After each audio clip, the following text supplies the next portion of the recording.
Hola, buenas noches, bienvenidos, feliz día, esto es Zona Franca, bienvenidos, yo soy María Camila Orozco. Este 2022 será recordado como el inicio del mandato del primer presidente de izquierda en la historia reciente del país, pero además como el año en el que un hombre con pocas ideas, muy populista, pero con gran carisma en redes sociales, por poco llega a la presidencia de Colombia. Les hablo del ingeniero Rodolfo Hernández, el bien conocido viejito con un paso fugaz por el Congreso de la República. Re locos, papi, re locos, papi, re locos, papi. Yo soy muy mía, yo me transformo, una cariloca, yo me transformo. Un 2022 donde además la campaña presidencial se hizo presente, se marcaron por hechos de corrupción, no faltaron. Allí se descubrió el desfalco de los dineros diseñados para implementar el acuerdo de paz en Colombia. También se conoció del escándalo de corrupción en la SAE, que es la Sociedad de Activos Especiales que administra los bienes especiales que se encuentran en proceso de extinción o se les ha decretado extinción del derecho de dominio, o la llegada de unos embajadores a los diferentes países del mundo, luego de que se criticó con fiereza la política diplomática del gobierno pasado, que era el del presidente Iván Duque. Bajo ese contexto, este año los colombianos se preocuparon mucho más de lo normal por su bolsillo, con un dólar que cierra el año por encima de los 5.000 pesos y subiendo, y una inflación que galopó todo el año. Hoy en Zona Franca vamos a analizar el 2022 con todos los anuncios alrededor del manejo de la corrupción y la anticorrupción en el gobierno de Gustavo Petro. Bienvenidos.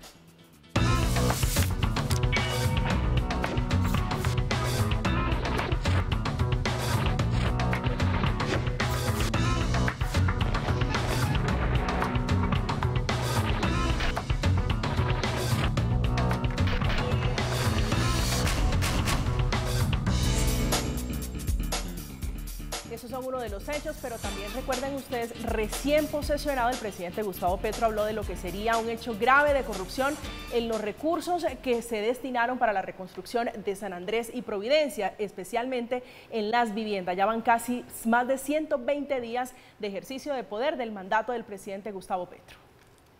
Es toda una vida, una existencia.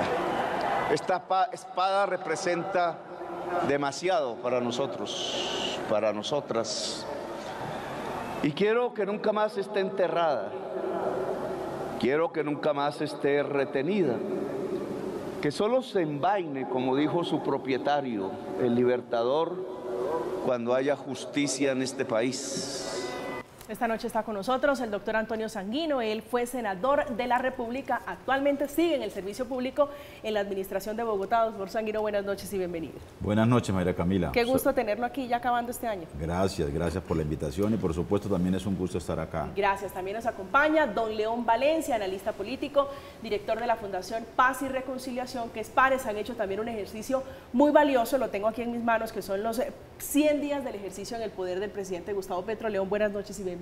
Buenas noches, Camila. Bueno, mi gratitud por la invitación y saludo a los contertulios de esta tarde. Gracias. Su otro contertulio es el doctor Gustavo Niño, ex viceministro de Defensa en el gobierno de Iván Duque. Doctor Niño, buenas noches. Muy buenas noches, Camila, a Antonio y también a León. Qué bueno venir a hablar un rato acá sobre el gobierno. Sí, señor, hablar del presidente Petro, ya más de 120 días. ¿Cuál es el resultado de este ejercicio que ustedes hacen, León, de analizar el progreso, los 100 días del presidente Gustavo Petro en el ejercicio de poder? ¿Qué encuentran ustedes de ese trasegar político del presidente Petro? Pues cuando ganó Petro pusimos toda la fundación, nosotros somos unos 60 investigadores en Bogotá, una oficina en Buenaventura, otra en Cúcuta, y los dedicamos a analizar las distintas facetas del gobierno de Gustavo Petro.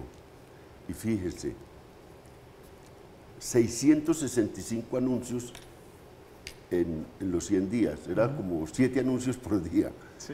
O sea, todo el mundo llevaba una maleta, todos los que llegaron al gobierno tenían una maleta de cosas que no habían hecho porque nunca habían gobernado muchos de ellos y las están exponiendo. De esos, unas 20% de esos 665 anuncios ya tenían validado en decretos, en medidas, digamos, de gobierno, en directivas presidenciales, en proyectos de ley.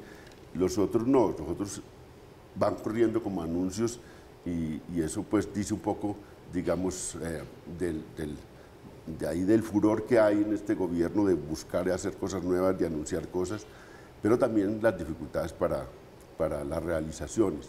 Es un gobierno que le está yendo bien, en la opinión está bien valorado, y digamos está intentando unas reformas y unos cambios grandes.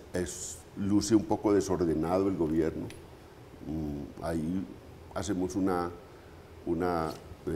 descripción de eso, y también le ha tocado un contexto muy duro, porque es un contexto después de pospandemia, con una crisis económica y social muy grande, con un entorno internacional complicadísimo, una guerra Rusia-Ucrania, una inestabilidad en la región latinoamericana grande, y hace parte, es la valoración que nosotros tenemos, de una segunda ola de gobiernos de izquierda. La primera ola fue hace 20 años, esta ola de izquierdas ahora es un poco distinta, digamos, llegan nuevos gobiernos o viejos gobiernos, como el caso de Lula, pero ya con otro signo. La imagen del presidente está terminando este año con un 68.4% positivo en favorabilidad. A usted ese indicador le dice que el presidente, bueno, el diario El Tiempo lo graduó como el personaje del año. ¿Para usted el presidente Petro es el personaje del año? Sí, hay más Petro que gobierno, sí. Es una realidad. Digamos, excepto algunos ministros pues, muy notables, como el ministro de Hacienda, él es, digamos, la cara diaria del gobierno. En el caso de Petro ocurre un poco distinto al de Duque, que Duque era, pues había un equipo con muchas dificultades también, pero era digamos, era un gobierno sin un liderazgo como el que tiene Petro, y es muy fuerte ese liderazgo. Y yo creo que esta nueva situación también nos sorprendió y sorprende a mucha gente, porque esta nueva ola de gobiernos de izquierda buscan consensos y protección de las instituciones democráticas. Eso no era de la izquierda, digamos, pero le ha tocado esto. En Brasil buscó un acuerdo muy amplio para proteger a las instituciones de la ofensiva de Bolsonaro contra las instituciones. Les toca a muchos de los gobiernos en este momento izquierdas buscar, ante el ascenso del populismo y los gobiernos autocráticos, replegarse a buscar más consensos y a buscar una protección de la democracia, que al fin y al cabo es el ambiente donde pueden prosperar ya estos gobiernos de izquierda. De manera que tenemos una cosa distinta. Vamos a ver, parece que ya llevará más de un año, aunque son 120 días. Me sorprende el número de anuncios que usted dice, cerca de 665 en los primeros 100 días. ¿Usted cree, doctor Niño, que el presidente Gustavo Petro es el personaje del año? ¿Cómo analiza, cuál es el balance que hace usted de estos días de gobierno? Sí, es el personaje del año, estuvo en todos los diarios y está en todos los anuncios y las polémicas. ¿Cómo yo veo que inicia el gobierno? El gobierno inicia muy desordenado, con muchos anuncios, como lo confirma aquí León y Pares. Inicia, digamos, con grandes bombos, pero sin conocimiento interno del gobierno, ¿sí? Hay una teoría que se llama el camino a la dependencia, y esa es la que se está encontrando Petro todo el tiempo, y es: aquí hay una estructura gubernamental, hay unas reglas, hay unos procedimientos, unos actos administrativos, y no le está yendo bien en ese sentido. Por eso, ahorita en los últimos días ha mejorado su comunicación, porque al inicio dejaban hablar a todos.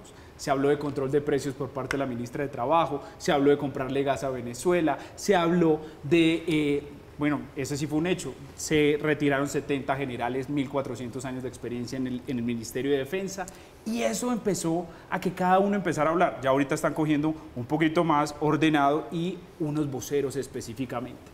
El que ha salvado estos 120 días que tiene Petro tiene un nombre y se llama el ministro de Hacienda.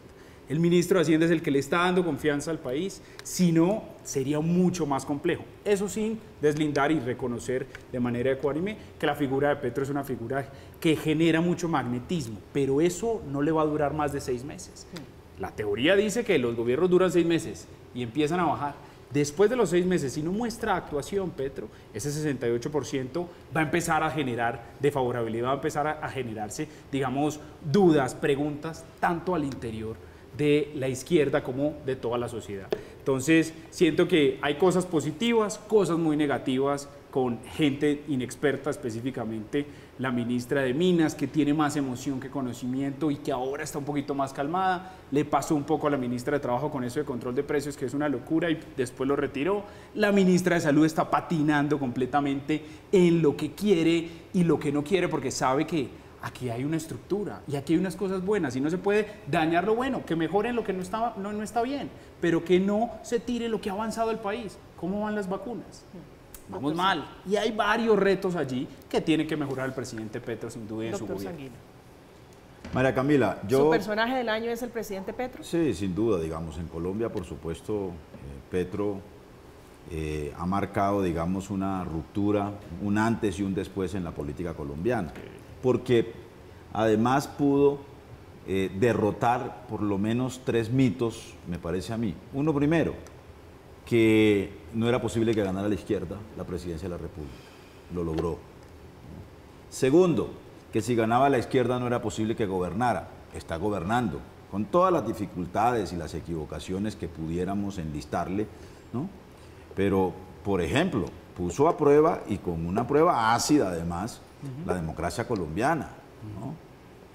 La alternancia política en Colombia va a ser posible y está siendo posible gracias a la victoria de Petro y al ejercicio del gobierno de Petro. Lo que tú calificas como un asunto negativo, por ejemplo, que es haber salido de un número importante de generales de la policía y del ejército, pues es una prueba ácida de la democracia colombiana. O sea, nuestras fuerzas militares soportaron esa prueba ácida, ¿no? Y están actuando como unas fuerzas militares obedientes, como lo ordena la Constitución, al presidente de la República. También rompió el mito de que Colombia no se pegaba a las olas de las izquierdas en América Latina. Esta vez lo hizo. Esta vez Colombia hace parte de esa ola de las izquierdas en América Latina, de esta segunda ola, como la llama León, ¿no? Así que yo creo que, digamos, esas razones pues dan para decir que estamos en presencia de un presidente que además tiene un liderazgo, o que ha intentado desarrollar un liderazgo mundial, digamos, su discurso ante las Naciones Unidas, la manera como ha asumido el liderazgo de la causa amazónica, el mensaje que él le transmite al mundo en relación con el cambio climático, con el calentamiento global. Digamos, en el Congreso no le ha ido mal, sacó la reforma tributaria, sacó su proyecto de ley de paz total, dio un viraje en la política exterior. Otra cosa es que podamos cuestionar nombramientos en algunas embajadas, pero el viraje en materia de política exterior es absolutamente evidente. Usted toca, creo que da en el punto usted con el asunto que es la almendra de lo que va a ser muy seguramente el gobierno del presidente Gustavo Petro. Él muy crítico de la corrupción, muchos anuncios, realmente me sorprende el dato que usted da, 665 anuncios alrededor de lo que son sus primeros 120 y pico de días en el ejercicio del poder. Sobre la corrupción, ¿tiene usted alguna consideración puntual? Porque fíjese que se habló, su más fiel escudero, que es el senador Bolívar, en alguna oportunidad dijo, esto es imposible, es un monstruo, va a pasos más adelante de nosotros. ¿Cómo cree que ha sido el manejo de la corrupción en este gobierno? Que es primario, es prematuro decirlo, pero quisiera preguntárselo a usted, que ha estado en el Congreso, que ha estado muy rodeado de poder. Pues los escándalos de corrupción en estos primeros 120 días de Petro son los que vienen del gobierno anterior. El escándalo de la SAE y la feria y la piñata que hicieron con los recursos de la SAE, ¿no? El escándalo del Ministerio de las TICs, que todavía estamos sintiendo los estertores y bueno, ya se ha conocido, Daniel Coronel ha dado cuenta, digamos, de todas estas negociaciones que está haciendo uno de los detenidos por el escándalo de las TICs. El escándalo de los CAT-PAS y la manera como se feriaron los recursos, los enemigos de la paz metiéndose en el bolsillo la plata de la paz, ¿no? Para solo mencionar 3 de los escándalos más importantes. Ahora, yo esperaría, y quienes votamos por Gustavo Petro y quienes hemos estado, digamos, militando en esta orilla de la política colombiana, esperaríamos que la coalición mayoritaria que ha construido en el Congreso de la República para poder sacar adelante sus iniciativas, pues no vayan a derivar en escándalos de corrupción como los que hemos heredado del gobierno anterior, ¿no? Pero en todo caso, digamos, los escándalos de corrupción que están en la discusión pública y en el debate público son los que vienen del gobierno anterior. León. No, tiene que tomar muchas precauciones, Petro, porque, digamos, el cáncer de los gobiernos de izquierda y también de los de derecha en América Latina es la corrupción. Acaba con esos proyectos políticos de una manera muy triste, digamos. Proyectos políticos con ideas de cambio y luego se los come todos estos escándalos de corrupción. Eso es una cosa difícil. Y más posible cuando se prolongan. Por eso es que no se pueden prolongar esos gobiernos, digamos, en manos de una sola persona. Pueden ser gobiernos del mismo signo de izquierdas, con otros liderazgos, pero siempre que está mucho tiempo en el poder una sola persona, eso deriva en fenómenos de corrupción. Tiene una dificultad grande, Petro. Yo no sé cuántos serán, pero según cifras de gente que conoce, dice, solo para la administración, el staff central del gobierno son 7.000 cargos. Sí. Dicen que son 7.000 cargos. Bueno, provea 7.000 cargos, gente que nunca ha gobernado o que gobernó una ciudad pero no ha gobernado en el país, que no tiene partidos políticos con una historia grande de gobernabilidad.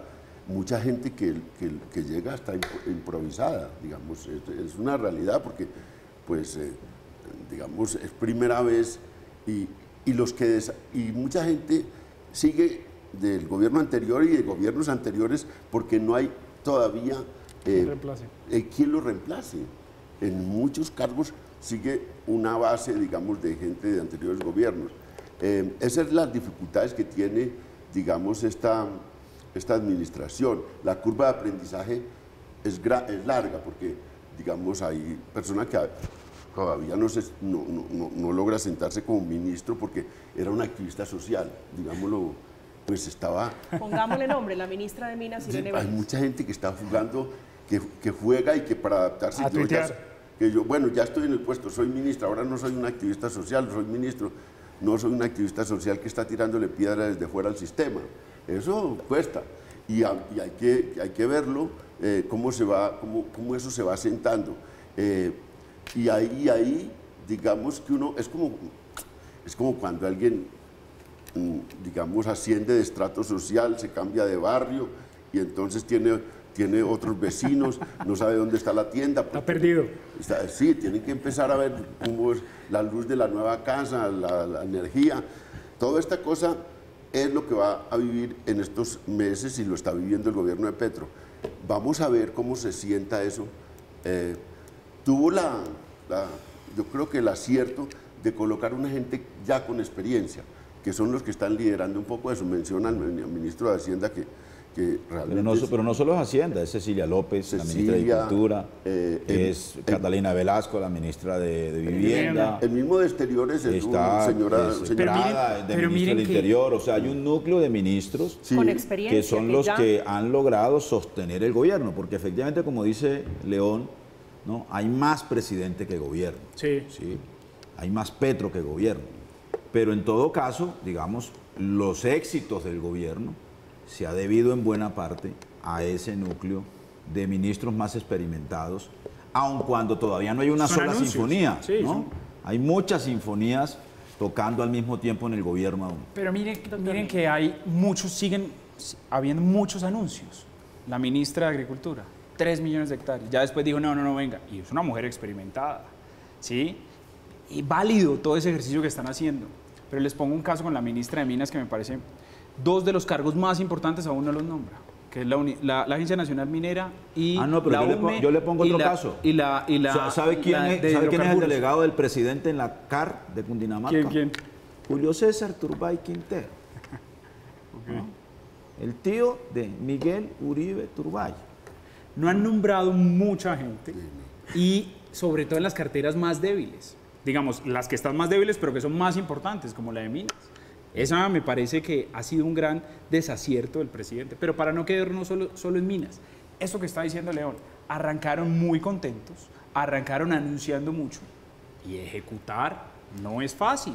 Pero Salir del activismo pero sí a firmar el decreto. Pero sí necesitábamos una dosis de entusiasmo. Es que Pero veníamos de una fíjese, modorra como la de Duque. Duque se demoró el primer año tratando de tumbar la Jurisdicción Especial de Paz. Pero no nos demoramos. Las Pero objeciones a la gobiernos- JEP fue un año en el Congreso. Doctor Sanguino, que fue derrotado mencionaba además. algo, León, muy Pero interesante, fue ganada era la la elección. curva de aprendizaje. Yo le llamo también curva de aprendizaje, pero el espejo retrovisor.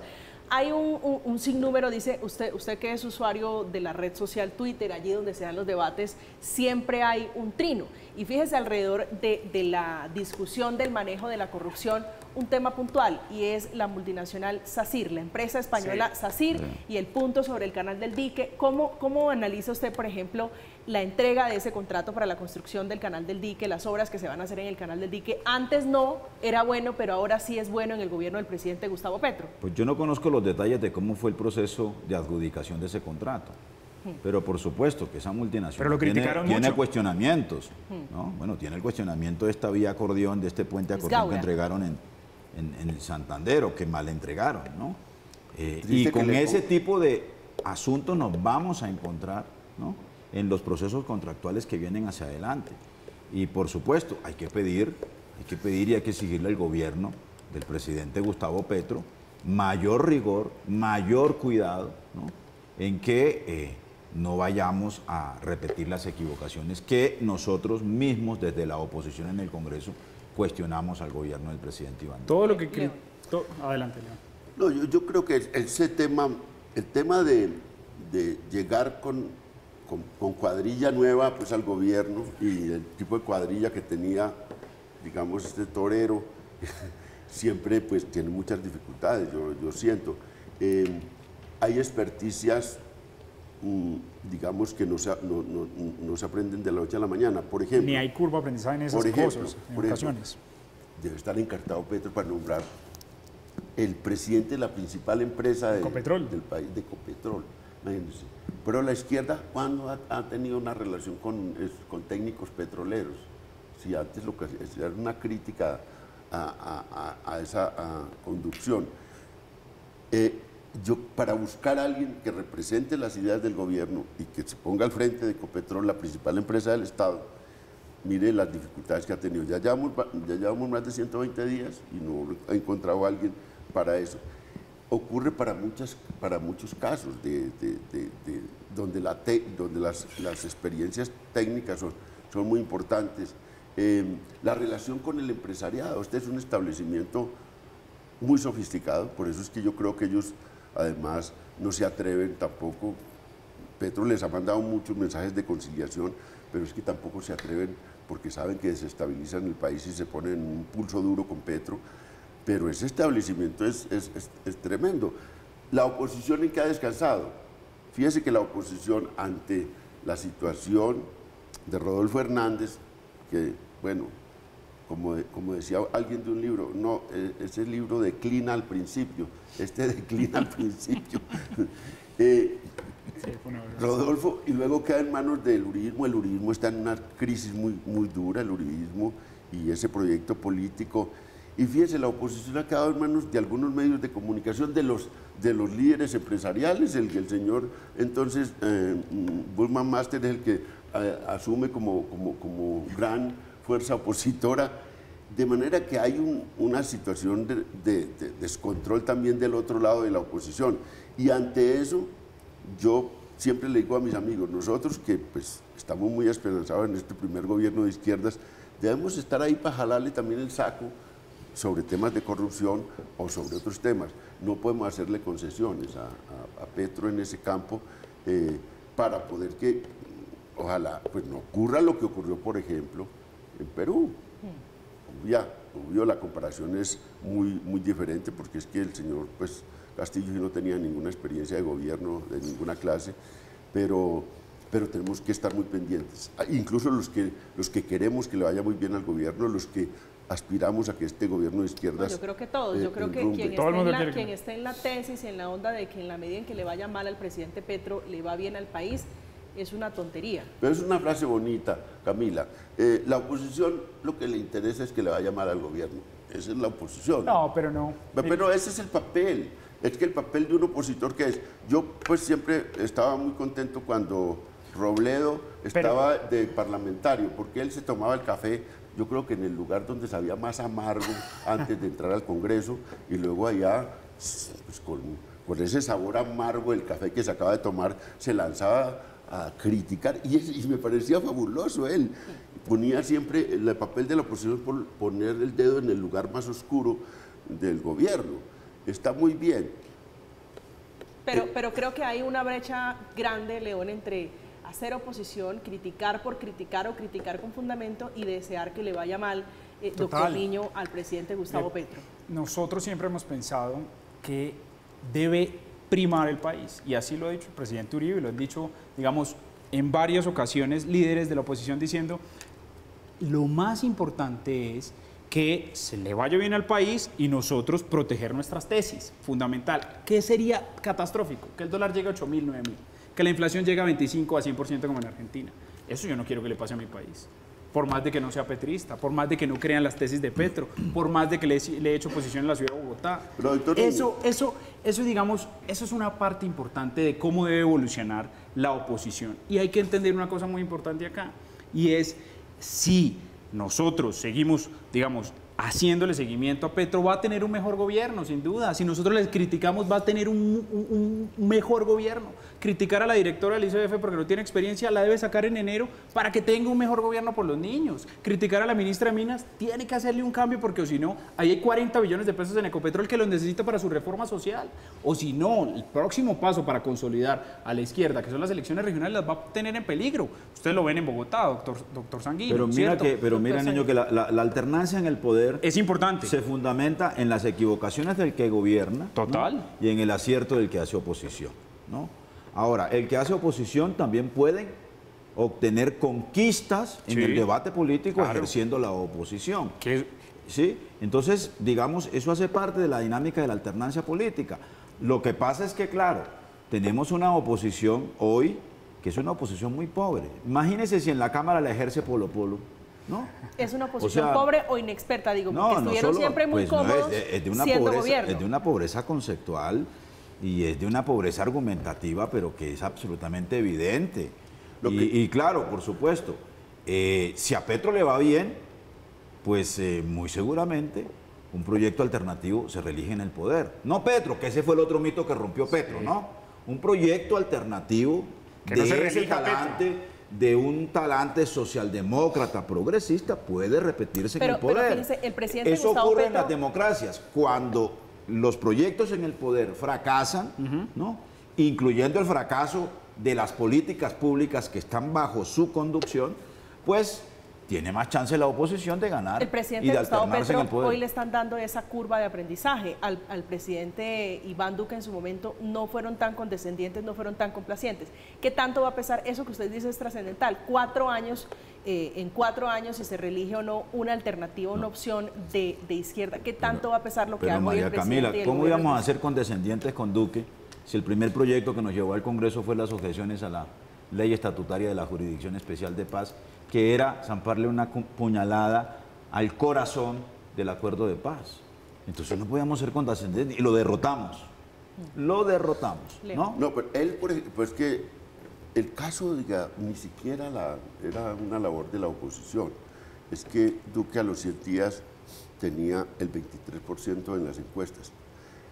El señor nunca arrancó mal. Es como un ciclista que se le pincha la bicicleta en el primer pedalazo. Al señor se le pinchó la bicicleta en el primer pedalazo y ya de ahí nadie lo sacó. El propio Centro Democrático, pues a los 6 meses le dice, en marzo le estaba diciendo Uribe, en una reunión privada, si este muchacho no rectifica, si este muchacho no cambia el camino, nos va a llevar a la tumba a todos. Y esa fue la realidad.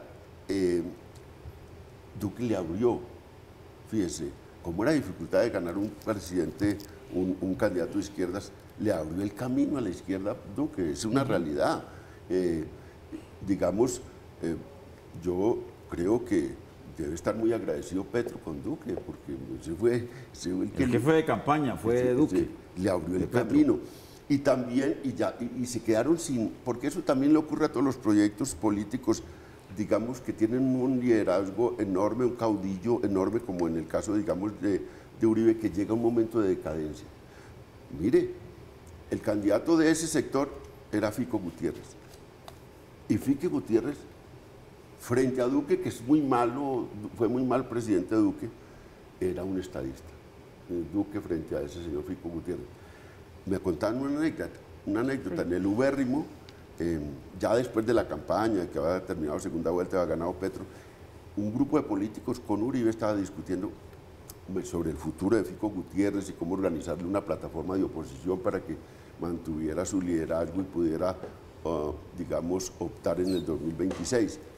Y salió doña Lina Moreno y le dijo, eso fue de un amigo que me contó eso, que estaba ahí en la reunión, y me dijo, oiga, sean serios, este muchacho hay que mandarlo para el exterior a estudiar, a que aprenda algo, para que después venga a hacer política en Colombia.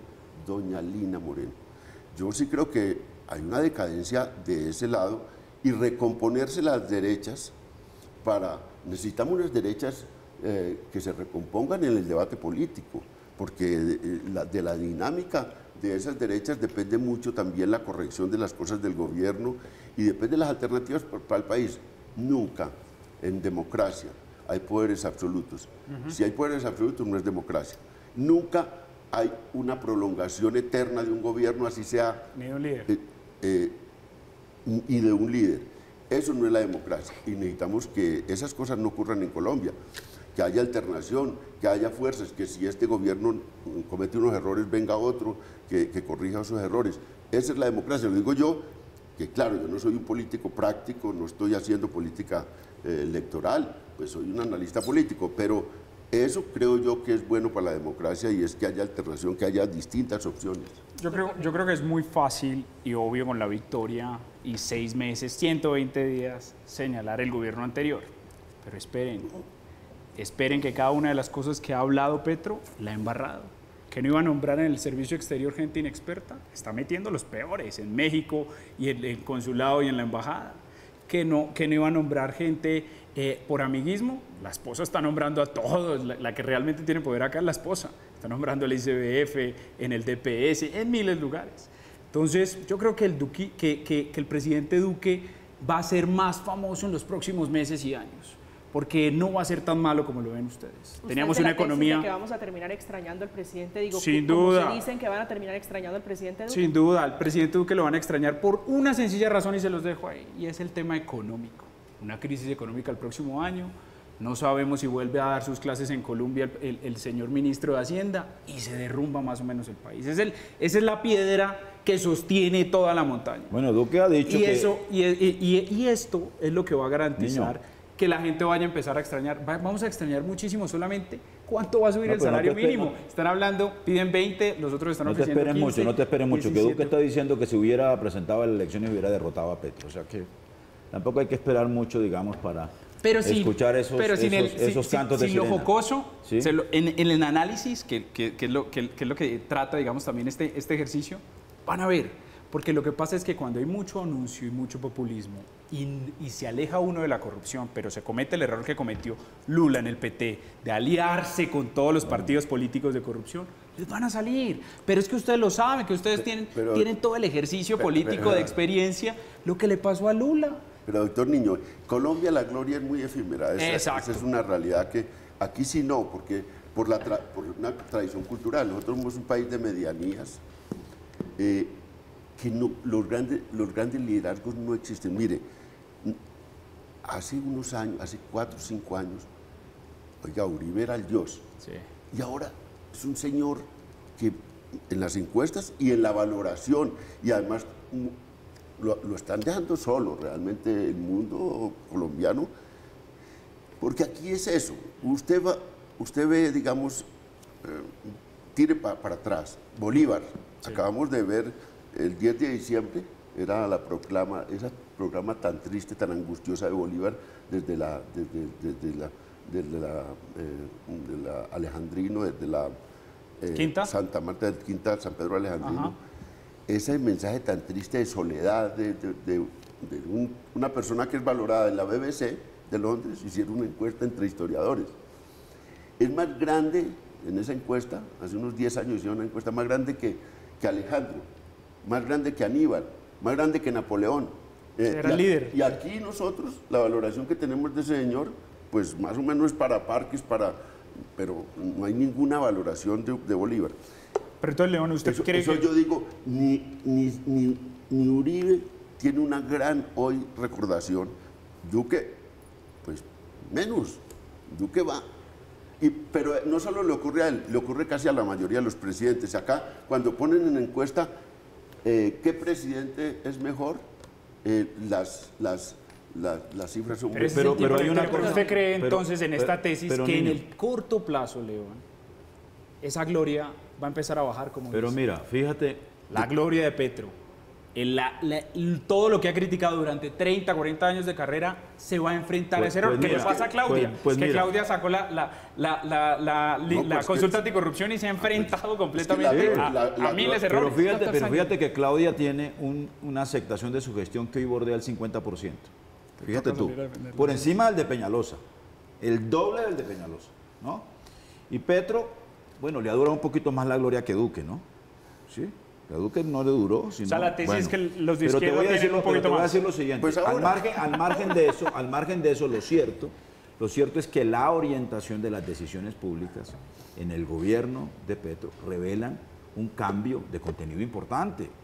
La reforma tributaria es distinta a las 3 reformas tributarias de Duque. El dólar y la devaluación lo muestra. El plan de desarrollo, la manera como se ha venido formulando el plan de desarrollo, 300.000 personas han venido participando en un ejercicio y habrá que ver el documento que te aseguro, las bases del plan ofrecen una perspectiva distinta del desarrollo del país a los planes de desarrollo anteriores. Es una manera distinta. La concepción de la paz, ¿no? No es una paz parcial o parcelada como la pensó Santos y como la ha pensado el país, sino que se le fue y está apostando por una paz completa, por una paz total. No, y la manera además como se está relacionando con el mundo, incluso las relaciones con Estados Unidos. El tono de las relaciones del gobierno de Petro con Estados Unidos es absolutamente distinto. Es que es una forma distinta de hacer política, es una forma distinta de ver el gobierno, es una forma distinta incluso, le quiero mostrar para que usted se fije, de interpretar la corrupción hoy siendo gobierno, antes siendo oposición. Esto es lo que dice, para salir a comerciales, para hacer una breve pausa, lo que dice uno de los escuderos del presidente Gustavo Petro, el senador Gustavo Bolívar. Entonces yo les pregunto, ¿ustedes creen que es que la corrupción tiene ideología? Todos estos más de 30 billones de pesos que se han desaparecido de Ecopetrol, ¿había alguien de la izquierda por ahí nombrado o en algún puesto de la junta directiva o como presidente de Ecopetrol? No, señores, robos de la derecha. Así como en la izquierda hay ladrones, que los hay, no nos vamos a llamar a engaños, en la derecha los hay más. La diferencia es que en la derecha roban por billones y aquí son cascareros. La incapacidad se puede llenar por unos equipos más profesionales. El que quienes hayan estudiado, quienes estén en la carrera diplomática, quienes hayan acumulado saberes específicos alrededor de las relaciones internacionales y las relaciones diplomáticas, puedan acceder a los cargos y las funciones públicas en consulados y embajadas de Colombia y no simplemente, como ocurre hoy, los hijos de los presidentes, los amigos y las amigas de la clase política colombiana, incluso muchos incursos en corrupción. Ese era el presidente Gustavo Petro, siendo oposición hace apenas unos meses, y ese es justamente, doctor León Valencia, lo que le están cobrando al presidente Gustavo Petro, hablando del manejo de la corrupción, la posición de él siendo oposición, hoy siendo gobierno, cuando decía que los cargos diplomáticos no eran para los hijos de los amigos o para los amigos o para los hijos de los presidentes. Sí, es que yo creo que ahí el cuidado tiene que ser enorme, y eso le luce menos a Petro, porque cuando uno sale y dice cosas muy fuertes, o siendo oposición o siendo analista, o como fuera, después le caen a uno encima, porque pues usted, digamos, le están cobrando sus propias palabras. Entonces yo sí creo que en eso tiene que ser muy cuidadoso Gustavo Petro, y ahí sí, incluso su gente más cercana, los filtros jurídicos, por ejemplo, se ha cometido muchos errores en los filtros jurídicos también, gente que no estaba pues no podía asumir el cargo así tuvieran buena condición técnica, porque jurídicamente no estaban en eso. Entonces, yo sí creo que ahí tiene que tener mucho cuidado el presidente y su equipo, y el equipo, digamos, tiene que servir de filtro para eso. Esas cosas no me gustan a mí tampoco. Total. Doctor Sanguino. Sí, a mí me parece que hay que exigir, digamos, en el caso de la carrera diplomática y en el caso del servicio exterior, un mayor profesionalismo, por supuesto, en la representación de Colombia, no solo en las distintas embajadas, sino también ante los organismos internacionales. Y creo que esa es una exigencia no solo hacia un gobierno de izquierdas, como en este caso, sino que es una exigencia al Estado colombiano. Nosotros hemos adquirido la costumbre de convertir el servicio diplomático en un servicio o en un servicio público, digamos, que se usa de manera muy poco rigurosa, muy poco profesional, ¿no? Ahora, las cosas hay que llamarlas por su nombre. Cuando hablamos de corrupción estamos hablando de despilfarro y de abuso, digamos, de los recursos públicos. Nombrar una persona sin las credenciales, sin la capacidad profesional para asumirla, ¿no es corrupción? Sí. ¿Tú crees que es corrupción? Yo creo que es corrupción. Bueno, ¿usted no cree que es corrupción? Yo creo que corrupción es el uso indebido de los recursos públicos en grandes negociados del Estado, como lo hemos visto en Colombia.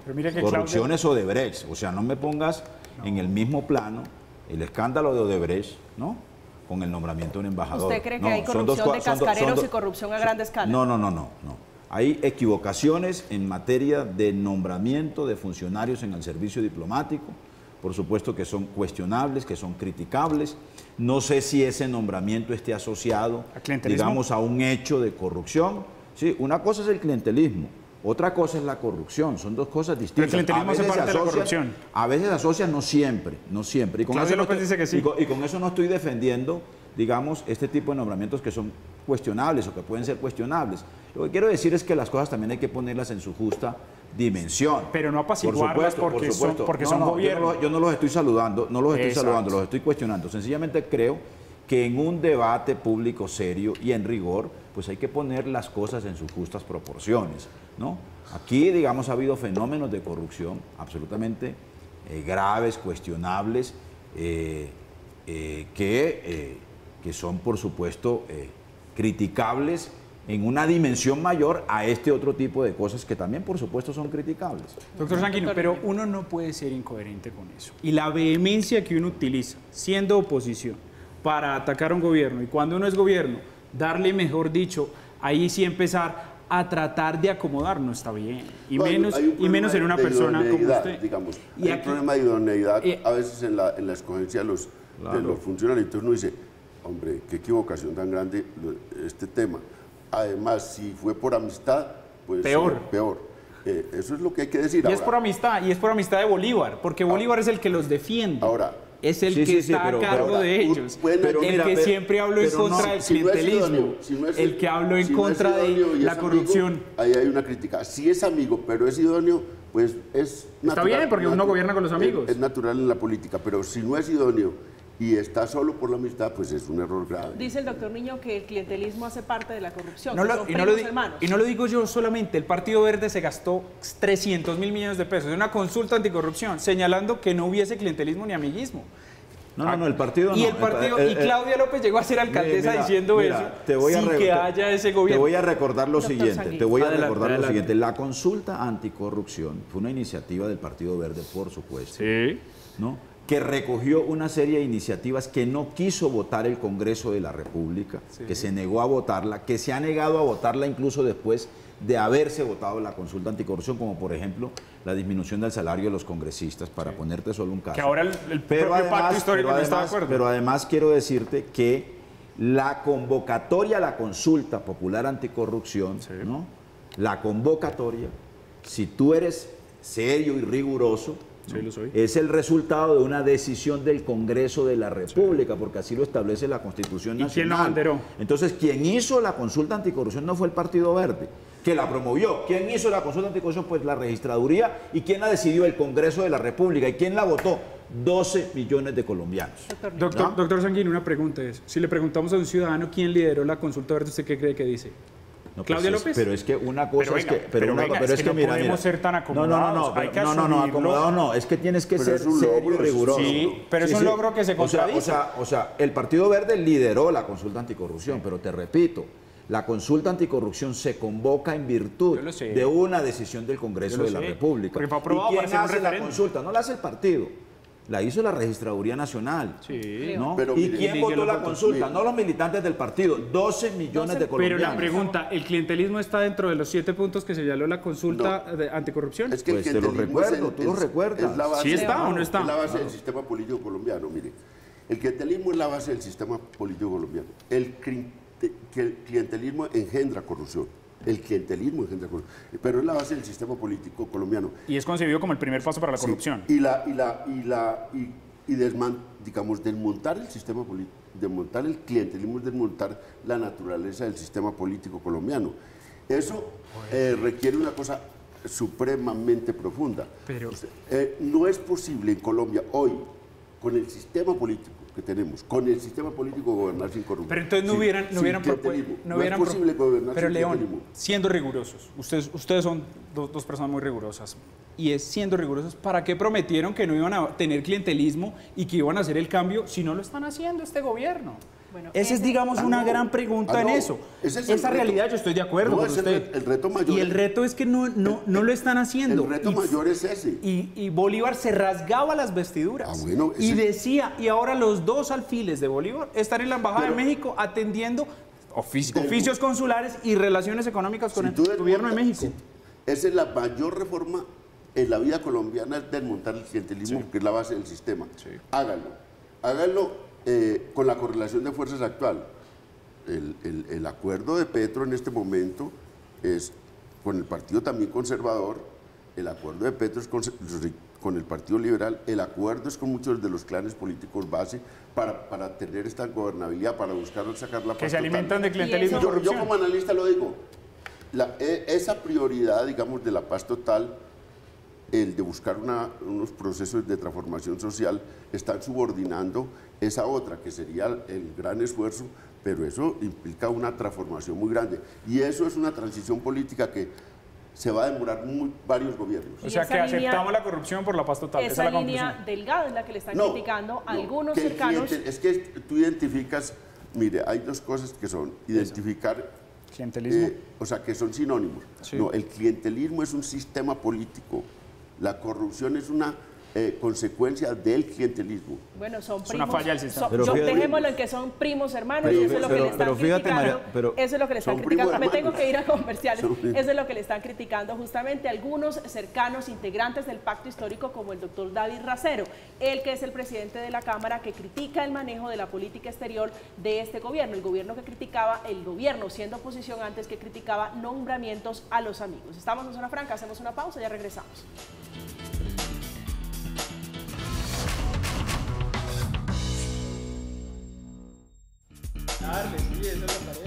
Estamos en Navidad, hombre. Ya se está acabando el año, doctor Sanguino. Ya nos vamos a ir, ya estamos terminando Zona Franca. Su conclusión final, por favor. Mi conclusión final es que, digamos, estamos arrancando con un gobierno que tiene la decisión de darle una orientación distinta al Estado, a sus principales políticas públicas. Lo ha venido haciendo el presidente Gustavo Petro. Yo creo que en general, en líneas gruesas, ha logrado sacar en el Congreso de la República, en lo que tiene que ver, por ejemplo, con la reforma tributaria y con la política de paz total, dos grandes variables de su apuesta de gobierno, y ha venido además en materia de política exterior, por ejemplo, tomando decisiones que indican un viraje sustancial a diferencia o que lo diferencia del anterior gobierno y de los anteriores gobiernos. Doctor Niño. Bueno, yo creo que estos 120 días han mostrado la inexperiencia del presidente Petro y su gobierno. También han mostrado la gran imagen que tiene el presidente para convencer a la ciudadanía, para ser ecuánimes en el análisis. Pero grandes errores se han visto en carteras básicas como minas, como salud, también en nombramientos como el del ICBF, y se muestra la inexperiencia en muchos otros cargos que no han nombrado. La paz total apenas todavía tiene un cascarón, como le gusta decir a Gustavo Bolívar, porque allí no se ha tocado el tema de las disidencias. Vimos lo que sucedió en el Cauca con 6 soldados, qué es lo que está pasando con más de 30 disidencias que tiene el país y qué está sucediendo. Que no le entregue el presidente Petro a los grupos armados al margen de la ley el país, debilitando la fuerza pública, quitando 70 generales que suman 1.400 años de experiencia, reduciendo en 800 mil millones de pesos del presupuesto, es decir, un 40% de reducción del presupuesto de inversión del Ministerio de Defensa y atacando al corazón de lo que es las fuerzas militares, solo por decir que es el gran adalid de la paz. Vamos a ver qué sucede en los próximos meses y qué le quedan de gobierno. León.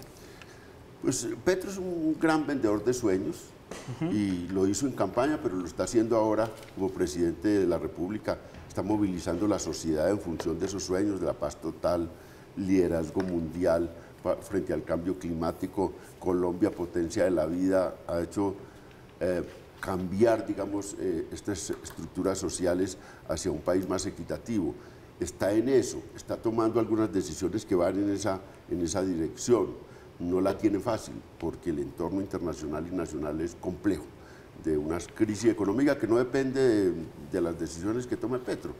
Petro puede ahondar o atenuar la crisis, pero la crisis es una crisis debido a factores de la economía mundial y también a unos procesos geopolíticos complejos, de manera que por ahora le está yendo bien vendiendo sueños, tiene el 68% en las encuestas, tiene y sigue siendo tiene una comunicación impresionante con los sectores más profundos de la sociedad colombiana, con esas negritudes en el Pacífico, con ese mundo más pobre en las grandes ciudades. Le está yendo bien en ese camino y ojalá le siga yendo bien a Petro en eso. Director de la Fundación Paz y Reconciliación Pares, León Valencia, gracias esta noche aquí en Zona Franca, hablando del presidente Gustavo Petro, hablando de sus ejes, de los ejes centrales de su gobierno. Gracias, León, por acompañarnos. Con mucho gusto, Camila. Doctor Gustavo Niño, un placer como siempre. Muchas gracias. Gracias también doctor a los Sanguino. Panelistas. Un placer siempre. Feliz Navidad. Mil gracias, María Camila. Que pasen muy rico ustedes también. Gracias por acompañarnos. Llegamos al final esta noche en Zona Franca, hablando del presidente Gustavo Petro, que termina este año con buenas noticias. Su imagen en el 68.4%, con proyección para el siguiente año, donde tiene ambiciosos proyectos, entre ellos la paz total. Llegamos al final, como siempre, gracias. Que tengan una feliz noche. Que descansen.